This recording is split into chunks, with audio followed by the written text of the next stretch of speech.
Bonjour. Souvent, quand on cherche des informations sur le net concernant le karaté, le moteur de recherche propose d'aller sur Wikipédia. Wikipédia, on en a déjà parlé, c'est pas la panacée, ça peut dépanner quand il faut trouver comme ça des renseignements ponctuels, mais comme c'est un site en fait où il n'y a pas réellement de contrôle, on trouve tout et n'importe quoi, et plutôt quand même n'importe quoi, ou en tout cas des choses avec des erreurs. Alors je suis allé sur la page de Wikipédia concernant le karaté en français, et comme ça j'ai essayé de trouver dans la partie historique, puisque c'est ça qui nous intéresse, et culturelle, eh bien, des erreurs, des approximations. Avant qu'on rentre dans le vif du sujet, je vous rappelle que vous pouvez me suivre sur Patreon. Ça vous permet aussi de me parrainer puisqu'il y a des vidéos exclusives qui sont publiées. Retrouvez-moi sur Facebook. Il y a aussi mes podcasts qui sont sur Anchor. Bref, tout ça est dans la description de la vidéo. Vous avez juste qu'à cliquer si ça vous intéresse. Voilà. On va maintenant rentrer dans le vif du sujet. Donc, je ne sais pas, à mon avis, cette page karaté sur Wikipédia n'est pas le fruit d'une seule personne. Il doit y avoir, voilà, ça a été écrit, je pense, sur plusieurs années. Moi, je ne suis jamais allé dessus, c'est parce qu'on m'en a parlé ces derniers temps. Et je me suis dit, tiens, je vais aller voir réellement de quoi est-ce qu'il en retourne. Alors, il y a comme ça, moi j'ai trouvé 1, 2, 3, 4, 5, 6, 7 points à redire. Des erreurs, des approximations. Ça commence quand il est question que le karaté, donc karaté okinawanais mais non karaté, en fait a été influencé par la grue blanche. Voilà, il n'y a rien d'autre comme élément. Alors c'est vrai, mais c'est incomplet par exemple, puisqu'on sait très bien que la boxe des Arhats a également joué un rôle important dans la formation du karaté Oryukyu. Alors la boxe des Arhats, c'est tout simplement cette boxe en chinois, c'est le Luohan. Luohan Chuen, voilà. Luohan Chuen. Ensuite, alors c'est peut-être moins, comment dire, forcément c'est un système de combat qui est beaucoup moins connu que la grue. Donc on a un peu tendance à l'oublier, pourtant ça a joué un rôle très important dans la formation du karaté. Il y a beaucoup de choses justement qui sont pas forcément liées, on va dire, au naraté dans le karaté okinawanais, qui sont plutôt liées à la boxe donc des Arhats, que le karaté nerd nous avait présenté comme la boxe, je sais plus, du marchand d'encens, enfin un truc comme ça. Mais c'est peut-être vrai de façon populaire, peut-être que c'est comme ça que c'est désigné en Chine, mais il y a une appellation, c'est comme ça. Luohan, c'est comme ça. Luohan, c'est ce terme qui désigne les Arhats, je veux dire, on ne peut pas faire autrement. Voilà, ça c'était pour la parenthèse karaté nerd. Ensuite, de façon générale, on voit bien sûr que cette page Wikipédia n'a pas été écrite par quelqu'un qui connaît réellement le japonais, qui connaît le Japon, qui connaît Okinawa, puisqu'il y a des choses qui tombent par rond. Souvent, la personne qui a écrit donne les noms et prénoms, qui sont en fait le nom personnel, donc des personnes, j'en sais rien, Anko Itosu, là j'ai ça sous les yeux. Puis des fois, on ne sait pas pourquoi, c'est inversé. Des fois, il est question de Kensu Yabu, où il y a les allongements sur certaines voyelles là où il faut, par exemple Anko, mais on ne sait pas pourquoi.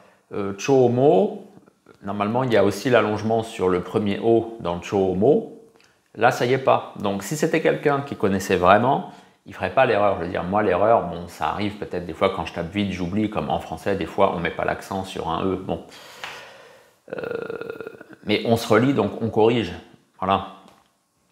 Donc ça, c'est un truc qui me semble, voilà, qui montre que c'est pas quelqu'un qui sait réellement, qui connaît la langue japonaise, et ça implique plusieurs erreurs. Alors ensuite, nouvelle autre erreur, c'est qu'il est dit que il y a deux courants principaux, Narate et Shurite, et aussi Tomalité. Mais le Tomalité emprunte au Narate et au Shurite, mais que du fait de sa situation géographique, il est quand même plus proche du Shurite. Alors, on ne comprend pas trop. Et puis pareil, ça c'est pas vrai. Je l'ai déjà expliqué, mais je le redis. Tomari, c'est à quelques centaines de mètres de Naha.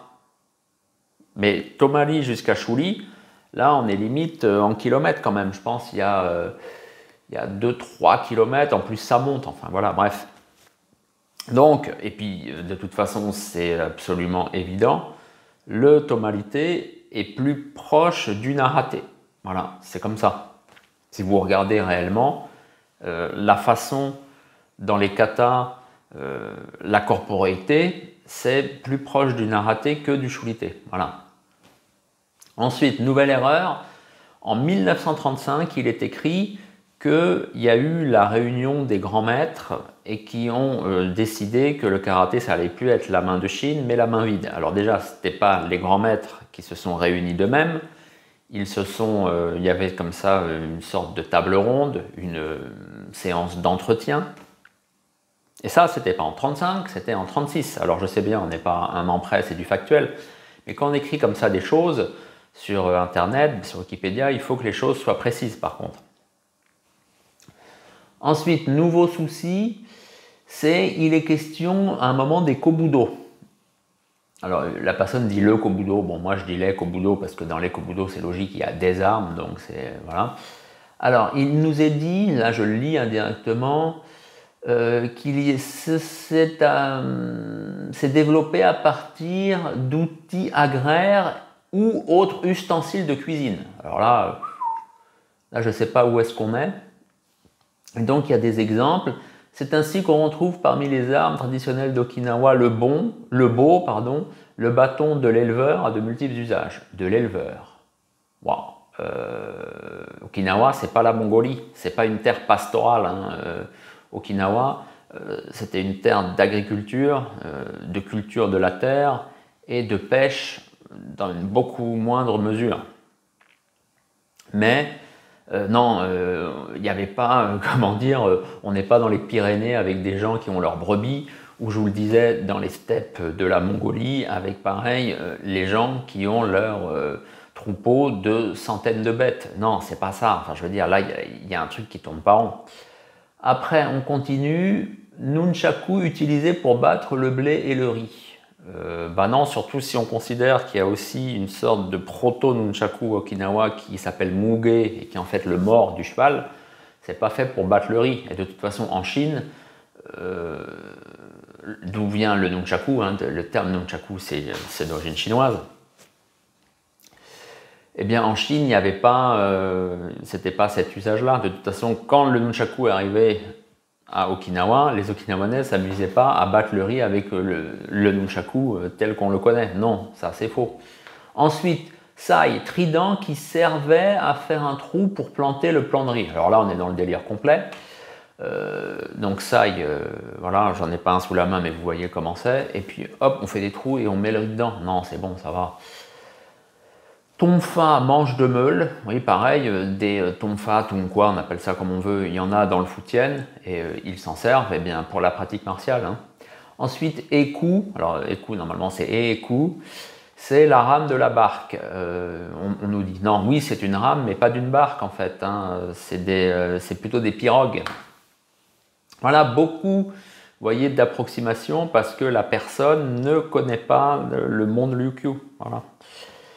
Ensuite, il est question d'uke et d'atemi. On nous dit que le karaté repose sur donc des défenses uke et des attaques atemi. Ça, c'est quelqu'un qui a trop lu sans doute Abersetzer ou Play. Les Okinawanais ne parlaient pas en ces termes. Ça, c'est des termes japonais. Funakoshi Gichin, dans son bouquin, là je l'ai, j'ai préparé. Funakoshi Gichin, dans son livre, par exemple, Lentan Goshin Karate Jutsu, il nous parle et c'est les termes communs en fait, par exemple de Bogyo. Bogyo, c'est défense, et Kogeki, c'est attaque. C'est ça les termes consacrés. Voilà. Après, si on est, je sais pas quoi, dans certaines écoles de Jujutsu japonaises, on y revient, il sera peut-être question d'Atemi. Mais non, à Okinawa, on parle de Kogeki. Moi, mon maître m'a toujours parlé de Kogeki. Hein. Donc, on était vers les années 2000. Funakoshi 1922, il parle aussi de Kogeki. Donc, oubliez Atemi. Atemi, c'est bien, ça fait fleurir. On a l'impression qu'on est devant un tableau d'une estampe japonaise. Voilà, oui, d'accord. Mais non, c'est pas ça. Le terme, c'est Kogeki pour attaque. Ensuite, il est question de 4 grands styles officiels. Alors, vous vous en doutez. Shitoryu, Wado-ryu, Shotokan et bien sûr Gojo-ryu. Alors il faut savoir qu'il n'y a pas de style officiel dans le karaté aussi bien à Okinawa que dans le reste du Japon. Puisque le karaté, il n'y a pas l'équivalent d'une fédération française. Enfin, il y a la fédération japonaise de karaté, mais elle n'a pas la force qu'elle a au Japon comparable à la fédération française en France. Voilà, la fédération japonaise au Japon ne peut pas décider est-ce que vous pouvez dire que vous êtes tel dang, puisque dang appartient à la fédération, donc à l'État. La fédération japonaise au Japon, oui, elle est délégataire, elle est liée au ministère des Sports, de l'Éducation. Donc elle a un côté officiel, elle est avec bien sûr la fédération, avec le monde olympique, bon même si ça c'est fini. Voilà, mais il n'y a pas comme ça ce poids très lourd qui dit ça c'est comme ça on peut pas. Non, c'est pas comme ça, c'est de l'administratif, le monde de la fédération japonaise.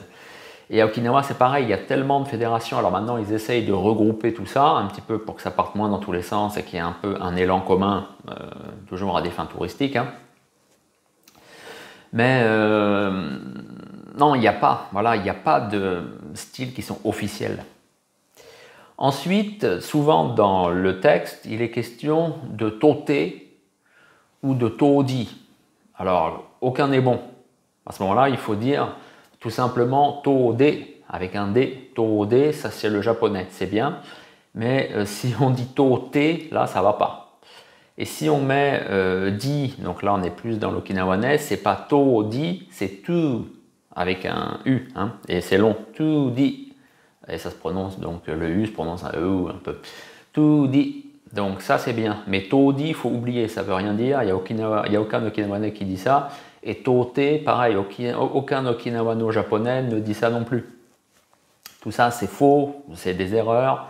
Je ne sais pas pourquoi, qui transmet ce genre de choses, mais en tout cas c'est repris ensuite sur Wikipédia.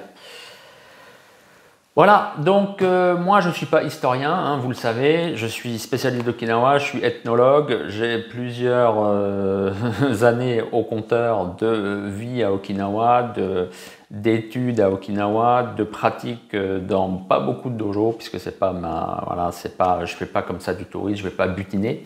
Mais j'ai écrit un petit bouquin, hein, le karaté en 90 dates. Ben, vous avez 90 dates, donc par exemple là, cette fameuse 1936 dont je vous parlais tout à l'heure. 25 octobre 1936, page 35, oui, on a le Ryokushinpo organise une séance d'entretien. Ensuite, janvier 1937, page suivante, l'association pour la promotion du karaté du département voit le jour. Voilà, page par page, hein, vous avez à chaque fois une page, une date ou une année, enfin voilà. Ça commence en 1762 et puis je suis allé là jusqu'à 2018. Parce que c'est un livre qui date déjà de 2019. Voilà. Ça vous sera beaucoup plus utile que Wikipédia, c'est petit, vous le mettez dans votre poche, vous pouvez l'offrir, le prêter à qui vous voulez. C'est des informations, on va dire, qui sont, elles, plus dignes de foi que ce qu'il y a là sur Wikipédia, puisque Wikipédia, eh bien, c'est que des sources françaises. Je me demande bien à quoi ça sert.